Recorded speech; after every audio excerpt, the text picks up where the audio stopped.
champions and smashes tank matchups. Other champions like Aatrox, which is not as much reliant on being counterpick, are also quite good into stuff like Ornn, Trundle. You know, obviously there are things you can go for. Let's see about this opening though, because EG started the exact same way, grabbing up the Zeri. Response is definitely different here from Cloud9 though, going for more of the 5-on-5 team fight here for Jinx Tahm Kench instead of the pushing Lux Caitlyn combination. Much more safety this time around for the bottom lane of Cloud9. Yeah, EG didn't like it either, banning Caitlyn away actually. I think didn't fancy what happened in the 2v2, so do make an alteration. C9 also respecting the power of Lee Sin, banning it themselves despite Blaber looking great on it all playoffs long. So it is Jarvan for Inspired and Jojo back on Old Faithful Viktor in the mid lane. Shout out to the Yuumi this time around from Cloud9 with the hover as well. But really, yeah, what are you going to do into this? Because they throw down an early Jarvan pick here for EG, not even seeing some vulnerabilities on the side of Cloud9 yet. So Fudge easily takes a response of the Corki. Valkyrie definitely quite useful versus Jarvan ganks, and is going to try and scale up into the late game poke monster that you still know. Yes, there were the nerfs to package timings, and so it's harder to sync those up for dragons for objectives, but does give you still that very strong late game rocket poke damage. Interesting. So Yuumi banned by C9 kind of makes sense. Don't want to give that over to Danny and Vulcan again. Also Inspired and Vulcan had great pairings in game number 1, even though it isn't Nocturne, it is Jarvan. But Jace actually going to get banned this time. I thought Impact and EG handled Summit perfectly in game number 1. So interesting to see that they want to continue to respect the Jace here, banning it in phase 2. Yeah, I mean, it is a bit different when you have Nocturne versus Jarvan, as Nocturne puts tremendous threat on any aggressive matchup that wants to start pushing out like that, and we saw constant Nocturne punishments. Jarvan, though, is also quite good, just doesn't have as much of a range of punishing those side lanes, so they've still got their options available. Little shout out to LS from the Cloud9 side, though, for the possibilities. Okay, there's one of the champions I mentioned. The Trundle is locked in even before the super tank is shown, though. Currently, the only tank is, of course, Jarvan, so it's a bit early on the Trundle. It's a little bit of a preemptive Trundle pick. I still support it, though. I think Trundle is, regardless, a pretty universally good champion, very good at taking down objectives, does scale well regardless. And Cloud9 this time around very clearly are looking for more scaling and more team fight. They've got the Jinx Corki carries already locked in for themselves, so they wanted to be able to even shred whatever EG frontline starts to come their way. Pillar feels pretty decent against EG's carries, especially their mid laner. Obviously, Zeri can be frustratingly mobile. Yeah, actually sucks against Zeri because she can jump through it. She has her jump. And she can fire her laser through it as well. Oh no, the anti-combos. Hey, look, it's on. Yeah, big surprise, PastryTime. The blind pick tank was surprised. You have a weird surprise response. Big surprise, though. The question that we said and we posed in game number 1 was not answered sufficiently. So EG are like, great. If you failed the test the first time around, we're going to give you the same test. How do you like that? What's your response? They did early lock in the Trundle, though. So they do have options for later shredding it, the resistances for team fights. Plus, giving Summit the Camille does have a lot of options for roaming around. If the Ornn is just going to soak the waves in side lane, then the Camille gets first move, and Camille has very oppressive chase down, can have ganks on other lanes as well as a top laner, and has the true damage to come through off of second Q. So it is an adaptation from Cloud9. It's not as extreme an adaptation as I theory crafted, but we shall see if it does work out in this one, because EG, Jojo, even when he's on the Viktor, he will push the Viktor side of the Corki Viktor matchup harder than any other mid laner that we have seen, because he takes Scorch, he takes all of these early game runes to do it. Plus, I am on the side of the Viktor matchup early. Is already the better side of the classic Corki Viktor matchup, even though they both scale. Alrighty, Cloud9, I think changing speeds a little. I've got some spice for you already because I'm watching the chat, and the first thing Jojo says when he gets into game is Gathering Storm. As we mentioned, he always wants to take Scorch. He always this time around he's got Transcendence plus Scorch plus the Time Warp Tonic for the possible baits there with the instant heal. But I love it, the trash talk going through, and that just validates that we want to move our magnifying glass towards that mid lane, Yep. you know, toward this young guy. EG puts so much faith and so much effort into bringing up young North American talent. Both Danny and Jojo are great success stories of that, working through the North American talent system, coming up from amateur very, very rapidly, the ascent for both of these guys. And now Jojo is in his first LCS playoffs in his first year. And it could be the organization's overall first finals if they could make their way all the way to Houston and win there as well to get to finals. It's just such a tremendous pathway ahead of this Evil Geniuses squad. And since they've opened up the series with a Game 1 win, they're feeling quite confident with it. Summit, though, going in to check and just get a little visual confirmation that there is a top side start for Inspired. So it's interesting because he does not drop his Trinket Ward. I'm a big fan for top laners getting that Trinket between Blue and Gromp, but he does basically that by getting early confirmation that Inspired is starting on Blue. The one caveat I would say is that Jarvan can gank at level 2. And so even though he starts topside, it doesn't mean that he's not going to gank you on a level 2 timing. And I have seen, again, Summit ganked on literally every timing in the book because they're very frequently rewarded. And he trades very heavily, and you can see he's already at 50% health. As you already can see by the minimap, though, it is going to be just the normal clear here for Jarvan away from top lane. Yeah, the other big battle's actually been mid lane, as you kind of predicted. Fudge winning right now with the early CS lead, but they are just going at it, shooting each other with lasers and rockets and bullets. So definitely potions ripped through. Inspired actually going to be spotted here mid lane, so Fudge should not fall prey to this attempt. Is level 3 as well, so now extra safe with Valkyrie skilled up if he didn't have it already. Yeah, and Valkyrie costs a lot of mana too. So even if you can force the Corki to Valkyrie, 100 mana is nothing to shrug off in lane phase, where the Viktor, again, that side of the matchup, I feel is the aggressive part, as Fudge actually jumps on in on it. Ooh, it's aggressive! Nice. Just gonna force the flash. Blaber's here as well, just gonna walk on in, put up the pillow. Oh, he's got a flash! Fast blood from Blaber! The chomp from Blaber here. And it is Summit! Oh my god, what a flash from Impact! It is set up by Fudge.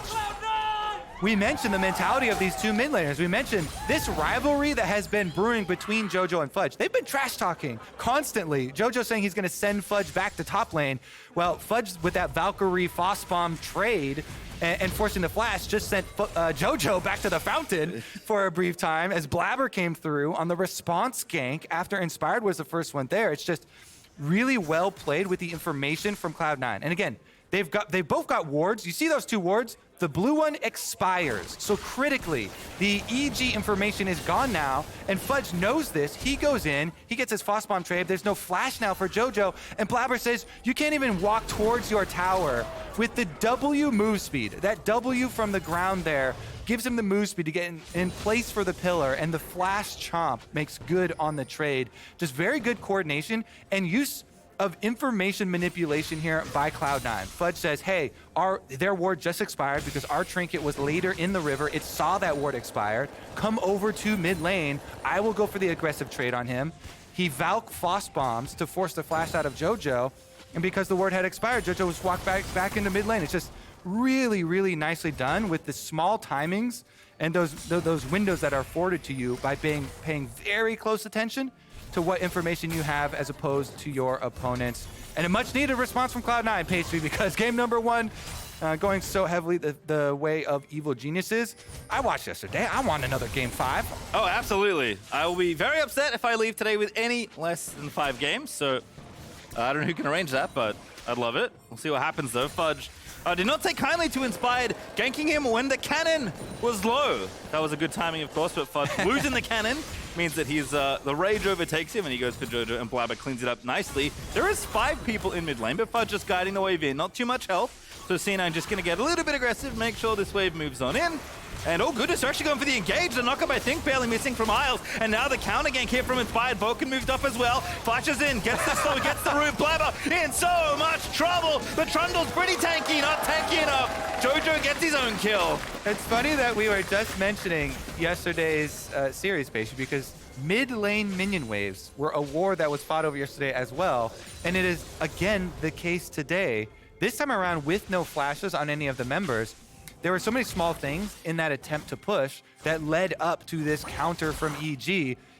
Yes, Cloud9, Fudge is low, so they call 3 members to help him push that wave in, but you saw Jojo use his gravity field on the 4 ranged minions. And 4 ranged minions is enough DPS to push and hold a freeze anywhere, even with the early arrival of your minions. So they knew that they had to push past that gravity field, and that caused Cloud9 to overextend. Blaber had no flash, so he got chunked out. Summit low in mana, but definitely winning the 1v1 right now. Impact holding on as far as CS goes, but obviously Summit has the run of the 1v1 with no jungle attention. Plus, with no extra attention towards topside, Summit finally gets a lane where he can fully abuse his advantage. And he's got a cull on top of the possible dive.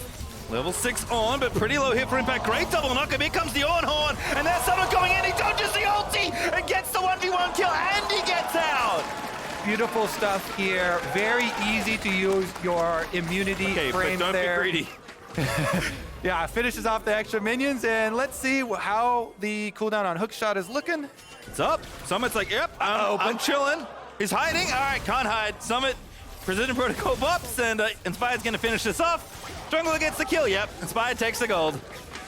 It's funny, Pastry, after every successful Cloud9 move this game, there has quickly been a response from Evil Geniuses. And although it is less flashy, it is equally, if not more, successful because the EG counter push always results in some minion advantage as well and leads to a very marginal gold lead instead for Evil Geniuses, despite the successes that we have seen initially from Cloud9.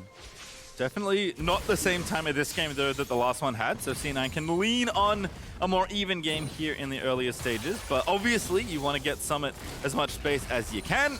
You want to maybe get some pressure here onto Danny, but I don't think he's particularly unsafe. Zeri even just playing up with the wave, knowing Vulcan's coming back. And actually, oh, Danny's going to go for it there. Just lets it rip. Isles is going to have to back away, does get out safely, but Danny still shoots. Berserker low, forced to burn the heal. Danny just firing away. Pretty good health chunk there in exchange for the all-in. It does time out the ultimate now while Blaber is around.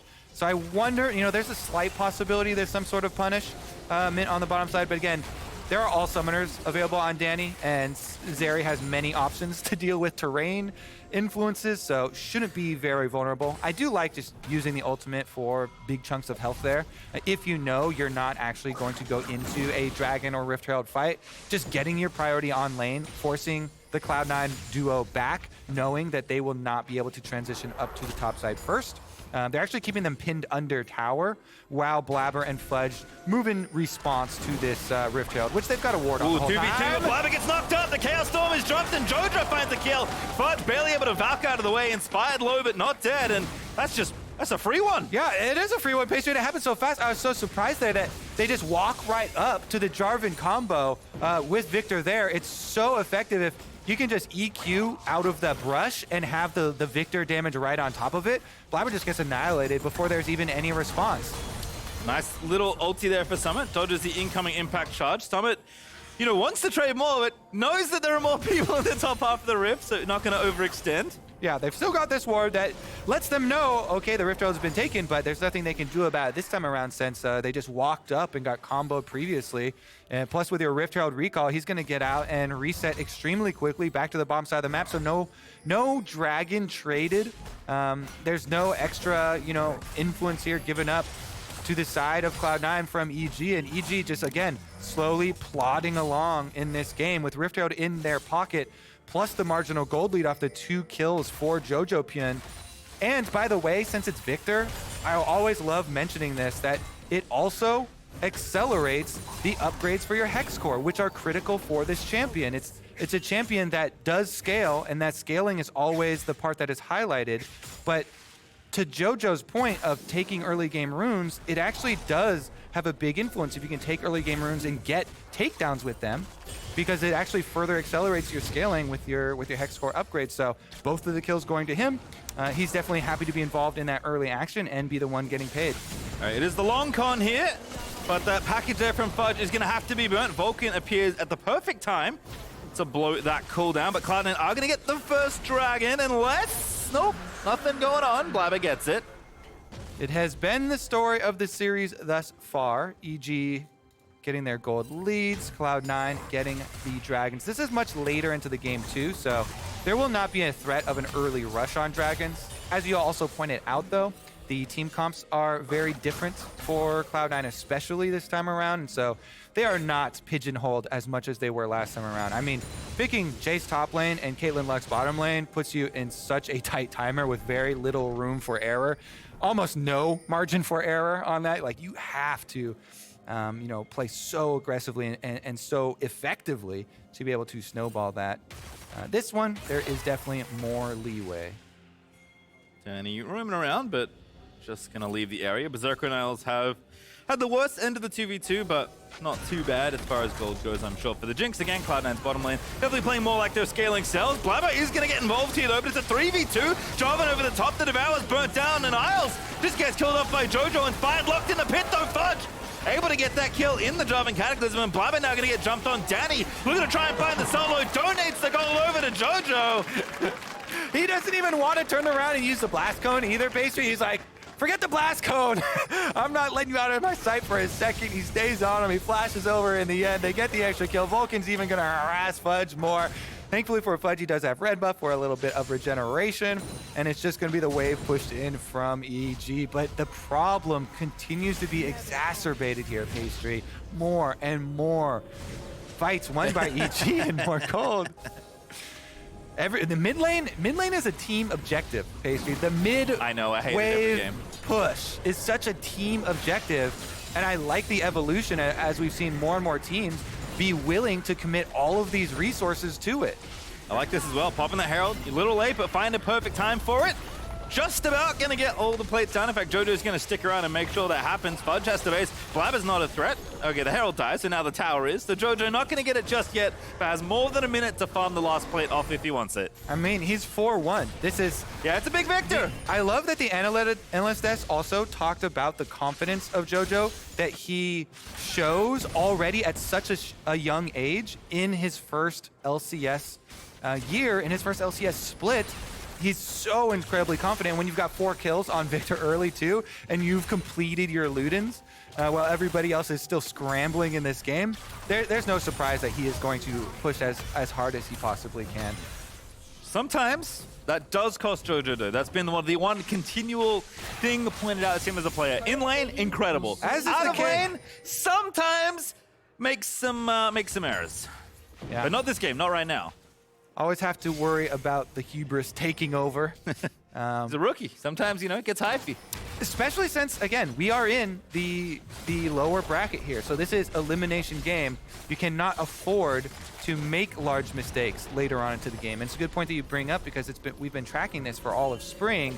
You mentioned the success in lane and kind of the ego part of gameplay. Laning phase is of course the ego part of gameplay, and then you transition into the team fight phases towards the mid stages, and that has been where some of the EG losses and a large majority of these have kind of slipped away from them have actually occurred. But so far in this series, that has not been the problem for them, and especially this early game going so well. This will be tower number 2 already knocked down for them. You can see on the minimap though, Cloud9 making a play on top side. They sent Blaber up to Summit to try and trade on top side tower.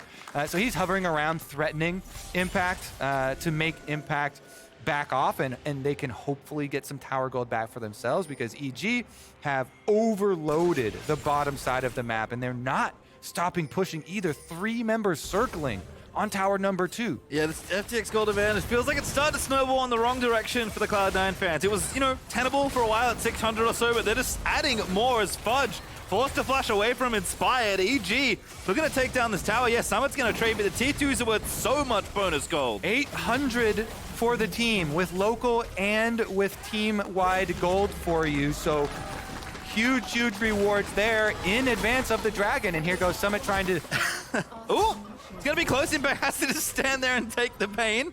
1v1 Summit, they're not going to be able to get it. It was awfully close. Summit burnt the flash as well. Impact also flashed in that play. But Impact does live. That's the important part. They're trying to add some more hype to the player. They're like, oh, do you know? Yeah, a little jump cut back in. Getting a little low. Maybe he went for the dive.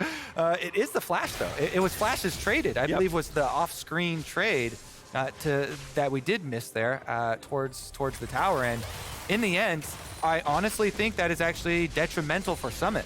A flash for Ornn, not the biggest of issues. Impact is definitely one of those seasoned players that can get off like flash charge plays. You know, someone's too close to a wall will punish them. But for the majority of the time, I think flash on Camille is more threatening for the pickoff, because Camille here is picked in order to kill either Viktor or Zeri. You know, getting one of these carries isolated. And in this case, your eyes are on Viktor. Viktor is the super fed carry for EG. They need to get him down if they're going to, make much headway in these team fights. Again, though, EG continue on giving up dragons. They are unperturbed by the dragon stacking for Cloud9. This game is much further delayed, so also very reasonable in this one to give them up. Yeah, getting extra gold as well. They got the Herald, which presumably will turn into some gold. Danny gets actual gold into his team's pockets, taking out the outer tower here in top lane. And EG maybe looking for something here in mid. Lasers thrown out, but Berserker and I is going to be A-okay. It's a very interesting strategy that we're seeing repeated by the evil geniuses, and it is pick some scaling options, not all scaling, so that we have somewhere to work off of. But with those scaling options, the Viktor, and the Ornn, we're also trying to get gold objectives early, not dragon objectives. Because dragon objectives have to peak earlier, and you have to fight on the soul to be able to actually accrue it. The scaling picks, if they get gold early, then you can fight them off of those dragon soul fights. Yeah, this gold advantage is getting out of hand. Berserker ate a massive laser out of Jojo, who's 4-1-0, careening towards item number 2. Couldn't defend there with the Rift Herald number 2 taking out the tower. Danny's back in top side. Yeah, so much pressure in the side lane, right? Like, he is very potent in the 1v1. With free time on the towers, can take them pretty quickly, but Impact just doesn't care. And some of the problems that Cloud9 will probably begin to face here now are that even though they have a Trundle, and so you think, oh, we can Trundle ult the Ornn and play front to back. The problem is that you don't get, since your front line is not as sturdy, Trundle coming from jungle is much underfed. Summit, though, is the next target. Summit targeted again. He gets knocked up and he gets closed in. I mean, this far up, no flash. What are you supposed to do? Unfortunately for Summit, the answer is going to be die. He's going to look to try and take out Impact, but he's in a 1v4. He's not going to get the trade, and Jojo, of all people, gets kill number 5. So he gets picked off again, and Cloud9, what do they get for it? PastryTime? Nothing. A big old goose egg here for Cloud9.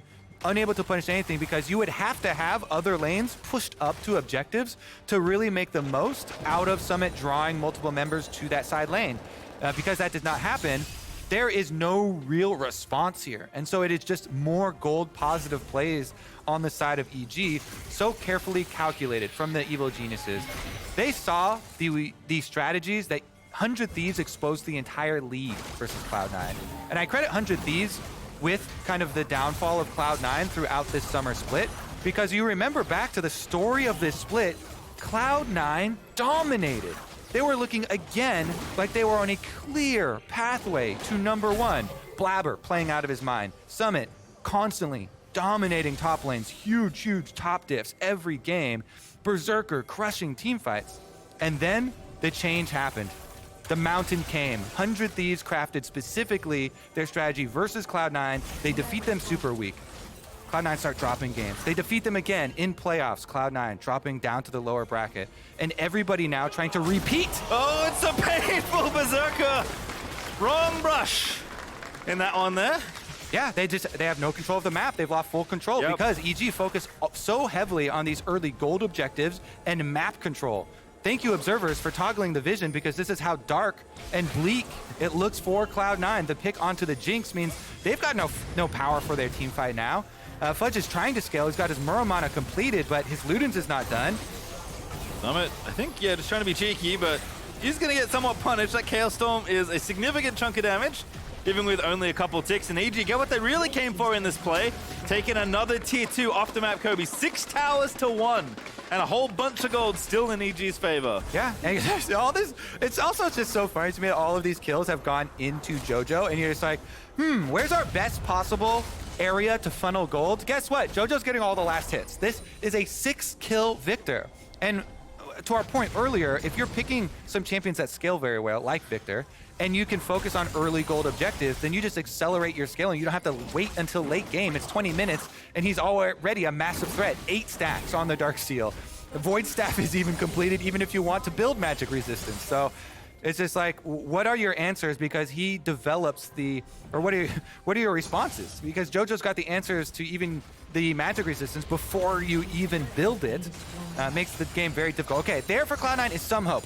The Ludens is now done for Fudge, so they can hope for their scaling threat of threading these rockets, into the backline. Even then, though, there's a big shield here coming from Karma. So it's so difficult for those rockets to really make the meaningful difference, because Impact also and Inspired on the front lines will be blocking them. Fudge, though, trying to do work. He has package. What an angle here. The Ornn ulti. Devour from Isles does save Berserker for a while, but Danny's trying to chase someone who TP'd in. Trundle ulti pop. Fudge getting low though. Summit looking for the perfect flank. Dives on in, but it may be too deep. Blaber's going to join him, but Fudge can't go in there. Summit left completely alone by his team. And EG just waltz on through. It's Inspired going back through. There's the ulti finally. Perfect in the choke point. And Danny is going to free fire down Berserker. Somebody please give Jojo the last hit. And look at that, Kobe. 3 more kills for Jojo's Viktor. Jojo, the rise of NA talent here. Jojo and Danny, the Bash brothers. Oh, Blaber might go for a suicide steal here. He's going on a one-way ticket, that's for sure. Intercepted by Impact, good catch. Danny is going to get blocked off by the pillar, but he's not going to out. stop He Zeri got him from off long. Dragon and he's out. Fudge teleports in. They've actually delayed it. No vision, so Fudge not going to start chucking rockets just yet, but again, Cloud9 have the same thing they had last game. They desperately want this Dragon Soul, and they're going to do everything they can to try and get it, but EG are going to try and stop them. Yeah, I think they're going to commit everything. There's the Impact teleport. He doesn't have ultimate, though. The poke from Jojo is just too much for these carries. Everybody's back, Pastry. It's round 2, 5 on 5, all in. Yeah, but you ran out of ultis. That's a very nice ult from Berserker, though the Ludens isn't enough to get a splash kill. Inspired is trapped in the pit, gets rooted by a Chomper, but it's just going to be a steal, and there is no steal. Cloud9 commit everything, and they get what they want. They get the soul point. And as we alluded to, in this game, the Dragon Soul is more powerful for Cloud9 than in the previous game. They've got so many ways to make use of a Hextech Dragon. And Hextech Dragon Soul is more universally useful than the Ocean Soul. It's actually going to give a nice window for Cloud9 this time around if they can actually get it. Very big difference between the Soul and the 3 dragons, the Soul point here. So take another look at how it started, and you can kind of see what we're talking about with the Trundle ult goes on, and so you start to shred the front line, but then it's still very hard for them to commit, because you look at that Chaos Storm. The Chaos Storm alone gets both Cloud9 carries out of the fight while the Cloud9 front line dives in. It is literally a Jojo diff there. Chaos Storm zones the entire Cloud9 DPS, and we're out to Baron Pastry, 6K and drop it. Summit doesn't have TP, by the way. I just checked. He's all the way down there in the bottom lane, so no flash for Blaber either. Flip or nothing. They're going to go in there with the Jinx rocket. They can't steal the Baron. Can they get out alive? Looks like the answer is yes. But only a tower for Summit here in the bottom side. Not even close to the inhib. Masterful use here by evil geniuses. Zoning them off that dragon. Even though they give up the dragon, they go for the early reset timers, Pastry. Reset timers, getting right back out to Baron. Fine, we will give you soul point. We gave you the entire soul last time around and beat you. And guess what? Jojo upgrading to the Medjais. That's what I love to see. 9-kill Viktor with 10 stacks Medjais, and he's feeling confident. His stopwatch has been broken, so guess what? There's his on his. Upgrade that sucker into a shiny new Zhonya's. He can do the same exact play again, and he has flash. He's level 15. The level 2 Chaos Storm already was able to almost kill Fudge and zone out Berserker in the last fight. Imagine what the level 3 Chaos Storm will do for Jojo.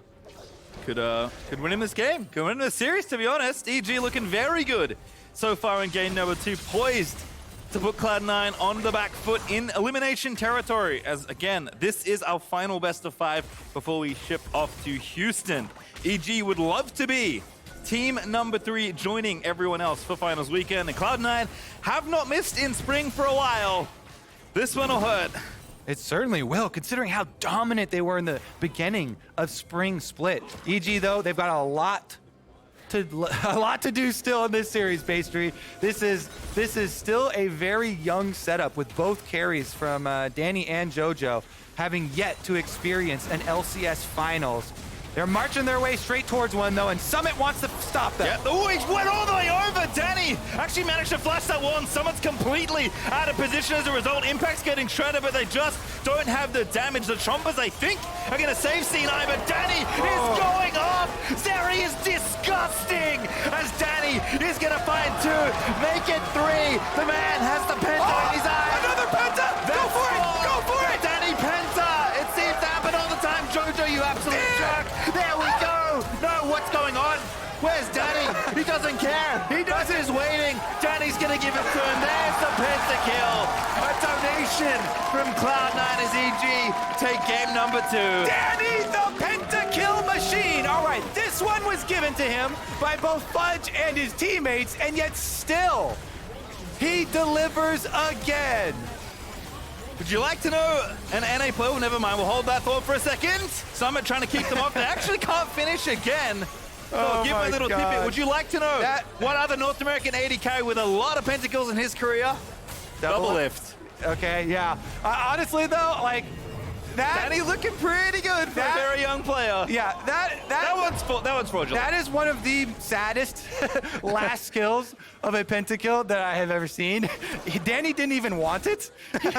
he wanted to win. Exactly. And I actually admire that mentality in a playoff series from one of these young players that we're talking about, where Danny, in this high pressure elimination playoff series, you know, he gets jumped on by Summit. He's right over the wall, jumps over, brings Summit with him. They annihilate him in the team fight. And what is he thinking? He's not thinking, oh, great, my stats. Oh, great, I can get a pentakill. He's thinking, end the game. I don't care who takes the kills. All right, well, ulti burn by Isles to save Berserker. EG running down mid to try and take out the Nexus. Once again, C9 find themselves with a bare Nexus, and EG bearing down on them in another game here. Here we go, Summit finds the angle, but again, Danny might just fight his way out. He's low with the shields. They're gonna keep him alive. He does finally dive, and Jojo takes the reins in the team fight. Make it double-digit kills for the Phenom as EG are gonna storm through this base, take out the Nexus, and push Cloud9. You must win 3 games in a row. Get the tweets ready, because EG are 2-0 up in this series. Nicole, buy the plane tickets now if you haven't. Evil Geniuses looking towards Houston with big eyes. They are hungry, PastryTime, and they are following in the footsteps, the battle plan versus Cloud9. Look at them, look at those penta, buddy. Clear and straightforward.